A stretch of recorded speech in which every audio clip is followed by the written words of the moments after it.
everyone, welcome to Versus MTG. Today we are playing Gruul Midrange in Modern, and we are going to start with a quick deck check. If you have already seen this, you can skip it and go directly to the gameplay. As a mid-range deck, we are trying to play, for the most part, fair magic. This means that our cards don't have weird interactions, and we also interact with our opponent and try to win by using efficient and good cards. There are other mid-range decks in the format that try to do the same thing, but what stands out for Gruul Midrange is his 1-drops. Here we have Arbor Elf that can untap forest, Utopia Sprawl that let us choose a color to then enchant a forest that now is able to produce 1 green mana and 1 of the chosen color. And finally, Birds of Paradise that can tap for any color. What we are trying to do here is to ramp our mana curve so we are able to have access to 3 or possibly 4 mana on turn 2. Typically, the higher the cost of a card, the better it should be. And what we are trying to do here is to cast better cards than our opponent before they have access to the equally good cards. There is a nice interaction between Arbor Elf and Utopia Sprawl, because Arbor Elf can untap any forest and Utopia Sprawl must enchant a forest. What we end up with is a pair of cards that together are able to produce 4 mana on turn 2. But what are the efficient and good cards that we are trying to get by getting more mana? I divided them into 2 groups.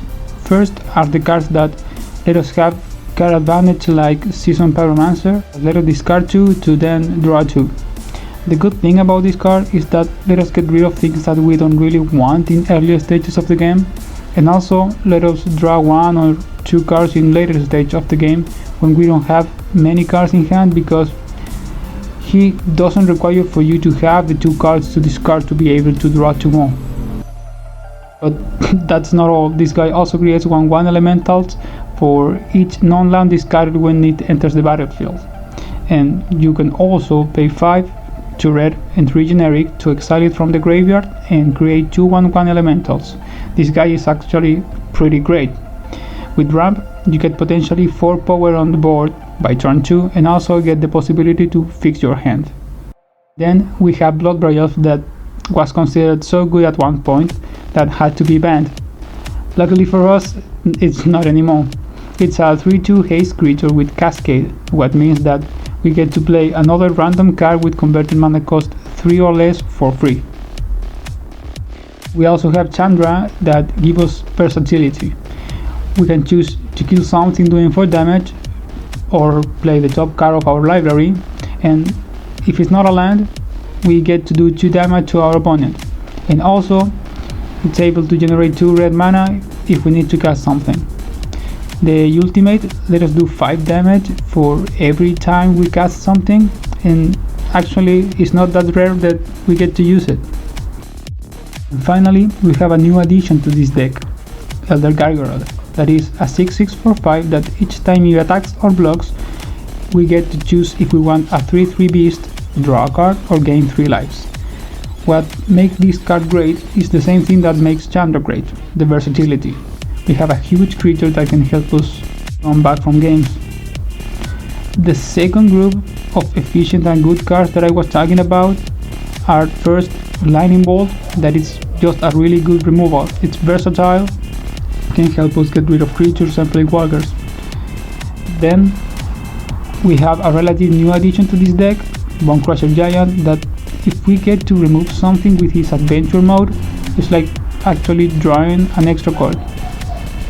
And finally, Glorybringer, that helps us get rid of creatures, and thanks to his flying and haste abilities, can be a surprise factor that can just make the difference between winning or losing.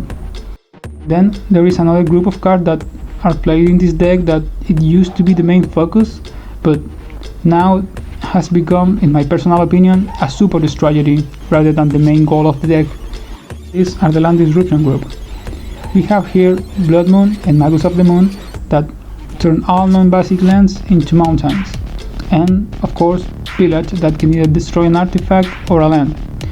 The goal of this group is to slow our opponent or directly just make them miserable and not able to play Magic because they can't cast a thing. These are especially strong when we are on the play and get to cast one of these on turn 2. There are various lists of this deck out there, and the number of Blood Moons and Magus of the Moon and Pillage can change. I think it depends on what the player feels is more important at the current meta. Sometimes it's more important to have a blocker or a creature that's able to attack in the form of Magus of the Moon, but because he's a creature with just 2 toughness, it's really easy for most of the decks in the format to get rid of him. But also, if you only play Blood Moons, you will have games in which you draw multiple copies of it, and you probably won't be very happy for that. So it's really up to you to find what's best. And finally, we have our Graveyard Hate group. Of course, we here play 2 Scavenging Ooze that when you read it, it don't really seem too scary, but when you play against it, you get to see its power. It's a 2/2 for 2 that can exile anything from a graveyard by paying 1 green, and when it's a creature, you get to put 1/1/1 counter on it, and also you gain a life. And we are playing 3 copies of Clotis. This card have really impressed me.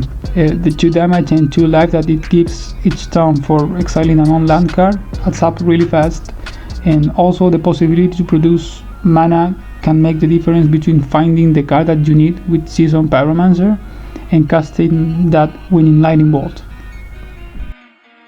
We need this card, especially for cards like Euro, Snapcaster Mage, Dredge, Lurus, Red and 6, Mystic Sanctuary, and actually I could keep going on and on. Having a way of exiling cards from the graveyard in the main, it's a good thing, especially when you have the mana for it. For games to entry, the possibilities that our mana dork will die increases, making us a bit slower, but also for our opponent it's sometimes a choice between letting us have the ramp and just wait the real threat to kill that. We struggle against big creatures because our removal can at most do 4 damage with Chandra and Glorybringer, so we usually need to win before our opponent gets something like Death Shadow on the battlefield. In that case, what we can do is just go wide on the board and chump block a few things, and then attacking in hope that's enough damage to kill them. What we have in our sideboard is first the Graveyard Hate group in the form of Grafdigger's Cage and Relic of Progenitus, and as I mentioned before, there are lots of cards that care about the graveyard at the moment in the format, so it's important to have some sort of Graveyard Hate. I've seen a few lists that play different combination of these cards, but as always I consider that it's up to you to find the right number, because it will always depend on the current meta.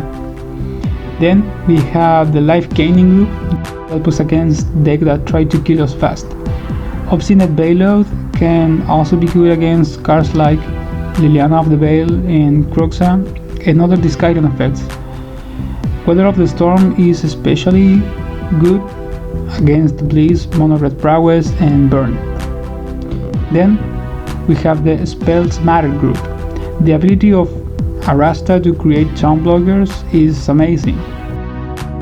Also we play 2 copies of Cinderbinds that does 1 damage for each non-creature spell that our opponent casts, and that damage with Clothes and Chandra on the battlefield can really adds up. Also, if we are against a heavy artifact deck, we get to destroy 1 of them and make 2 damage. Also, we have Hunger of the Gods that can help clean the board against heavy creature decks like Elves, Blitz, Mono Red Prowess. Of course, we need to be very conscious of this because most of our creatures can get destroyed by it, so you need to get the timing right. And 1 copy of Chandra Awakened Inferno that can help us against control, against 1 big creature or 1 planeswalker, and also can help gain the win slowly with her +2 ability. Few final comments. Especially with this deck, there are a lot of variants that you can find, and you may want to consider playing a copy of Questing Beast or maybe Renan 6 in the main. But like I said before, really there is not a perfect form of the deck because the metagame is always changing. And well, That's Gruul Midrange. Now, let's see it in action. Just one lander here. Let's mulligan this hand. This is better. Yeah, we have ramp turn 1, we have Season Pyromancer to refill our hand, and we have Bone Crusher Giant in case that we need to kill something or just play the creature. They go first, let's see. So we have a Dead Shadow deck. Street Red. They go down to 18, now 16. Play Pollutal Delta and say go. That's good. We didn't discard our elf, so we get to play elf now. We drew a Blood Moon. That's perfect for turn 2. Let's play the elf and say go.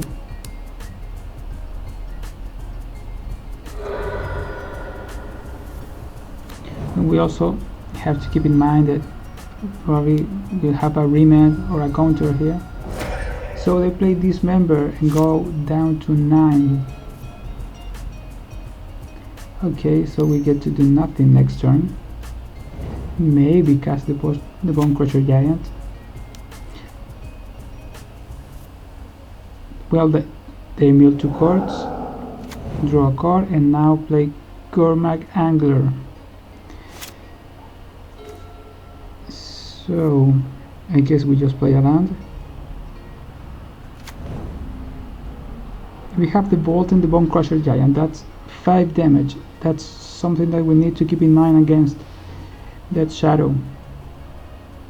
If they go too low, they could die. So I think I want to play this a bit slow, wait a few turns, maybe just protect myself with Season Pyromancer, or play the Blood Moon. That's probably gonna get countered, but either way I think that's the way to go. Maybe with Season Pyromancer we get to draw 2 cards, and if we draw another Bolt, I think we got this. So let's see. They played another Thought Scour, and now they attack for 5. We go down to 15. We are going to crack this and get Stomping Ground, tap, and let's see what we draw. Wow, that's perfect. Another Bolt. Now we have 8 damage. I guess we are going to crack this, and we could play either the Blood Moon or Season Pyromancer. I don't want to discard my cards, so I'm just going to play the Blood Moon. I could have cast Season Pyromancer for the blockers, but I don't really think it's necessary. Gormak Angler is just a 5/5, and with Battle Rage it can only do 10 damage, so we are fine here.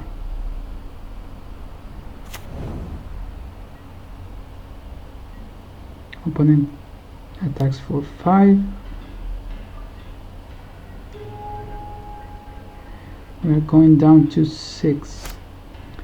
Let's draw Clothes.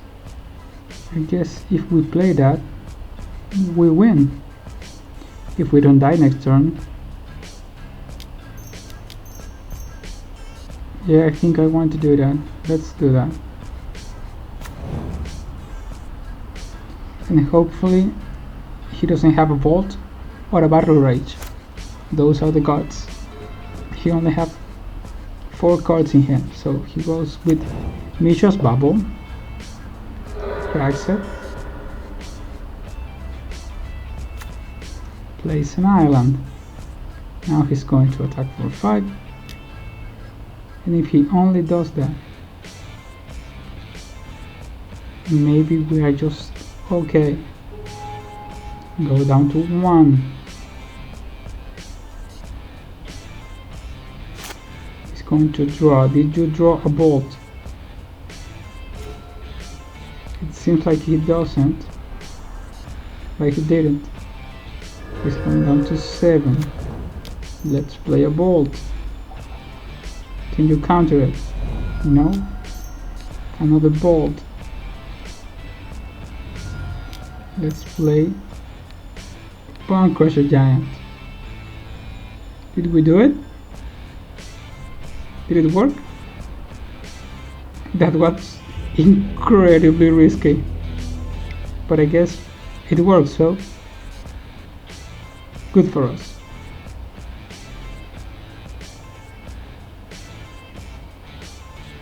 I guess here we need more blockers, so Rasta seems good, and a way to exile the graveyards also seems good with Relic of Progenitors.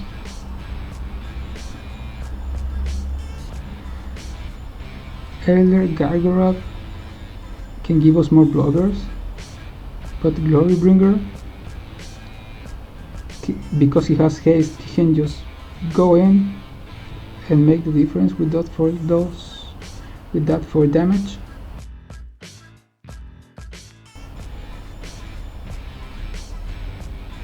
Chandra is not that good because he only does 2 damage, so that can actually help them. We need to go down 1 more cards, I think. Maybe we could try no Glorybringers. I haven't played this like this. Let's give it a try. This seems good. Utopia, then Clothes into Blood Braille or Arasta. Yeah, that seems good. Something is going to get discarded here. Yeah, of course. I think it's going to be Utopia. Yeah. Opponent goes down to 15.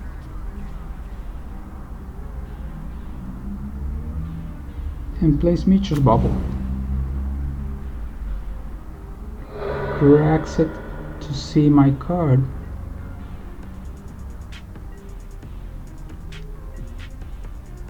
Now he gets to draw a card, and we drew Season Pyromancer. Let's play this tapped and say go. I didn't play the fetch land because possibly I want to get a basic forest with it, so maybe just play the Stomping Ground and not take the 2 damage is better. Thoughtseize and Clothes go down. Opponent down to 13.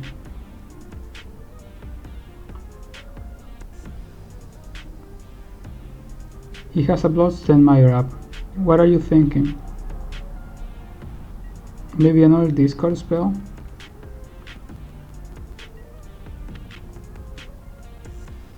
I think he has an Inquisition in hand and didn't want to play it, so he doesn't discard Season Pyromancer. Let's just play a line here and say go.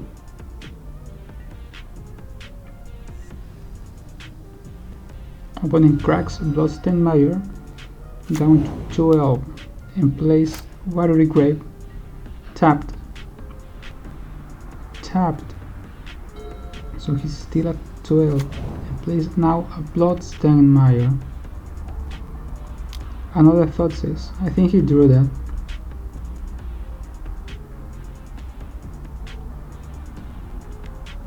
Maybe Blood Braille is going down here.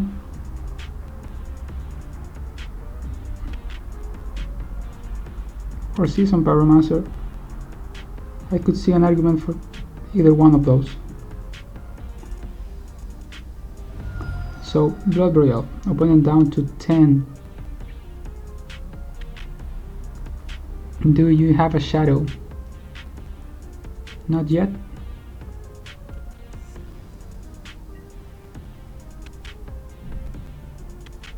And passes the turn there. Let's draw. And we got Lightning Bolt. We are going to keep that. Yeah, we're going to keep that. I think we just wait. I don't want to discard with Season Pyromancer. Yeah, just a go.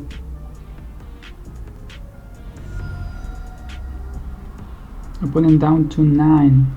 Cracking the Bloodstained Mire for that Blood Crate. Tap.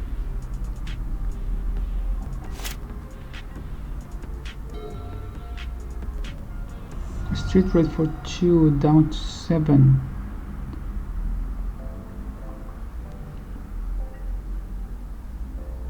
and opponent passes the turn.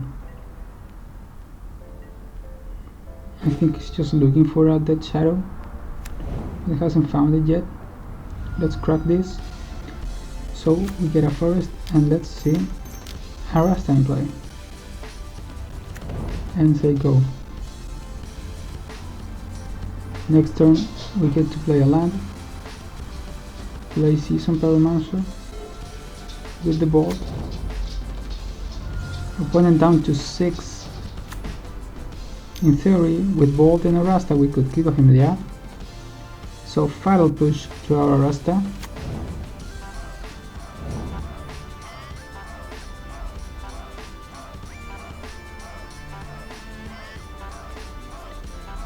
He has still 3 cards in hand, with 2 blue and black sources, 3 black sources, 1 red. What could it be? Bolt, some Remand, Stubborn Denial, Gruul Midrange, Collective Brutality. So they are going to discard our Bolt. Well, at least we get to refill with Season Pyromancer. That's the good thing about this card, and that's what makes him so awesome. Now I don't think I want to play the Utopias Pro. I'd rather just have the 1/1. So let's discard it. We got Land and Blood Royal. That's perfect. We got 6 damage next turn. Maybe if we get Lightning Bolt or Bone Crushing Giant out of Blood Royal, we win. Opponent with 1 card in hand, just say go. Maybe just draw a land. Well, either way, let's play this tap and play the Blood Royal. And we got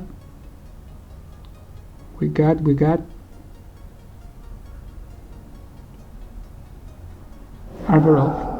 Well, that can block. Let's just stack with everything that we can. An opponent should go down to 2, and hopefully we win next turn.